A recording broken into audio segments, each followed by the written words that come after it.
Bengaluru to Hyderabad, Hyderabad to Amaravati, Amaravati to Chennai greenfield హైవేలతో పాటు bullet ట్రైన్లు కూడా ఈరోజు మన కేంద్ర ప్రభుత్వాన్ని సూత్రప్రాయంగా ఒప్పింపజేయడం జరిగింది.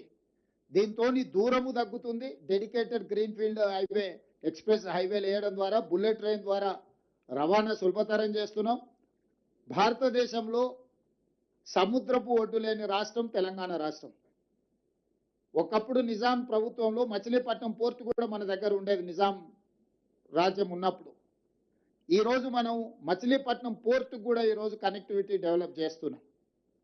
తద్వారా ఈ మ్యానుఫ్యాక్చరింగ్ జోన్లో సొంత దేశాలే కాకుండా విదేశాల నుంచి కూడా పెట్టుబడులను ఆకర్షించడం ద్వారా ఈరోజు అభివృద్ధి ప్రణాళికలు సిద్ధం చేస్తున్నాము.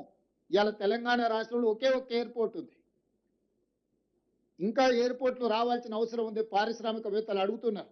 అందుకే వరంగల్లో ఒక అంతర్జాతీయ స్థాయి ఎయిర్పోర్టు నిర్మిస్తున్నాం, ఆదిలాబాద్లో ఎయిర్పోర్ట్ నిర్మించాలనుకుంటున్నాం, భద్రాద్రి కొత్తగూడెంలో ఎయిర్పోర్ట్ నిర్మించాలనుకుంటున్నాం, రామగుండంలో ఇంకొక ఎయిర్పోర్ట్. అంటే రాబోయే రోజుల్లో తెలంగాణ రాష్ట్రానికి అదనంగా 4 కొత్తగా ఎయిర్పోర్టులు మనం తెస్తున్నాము.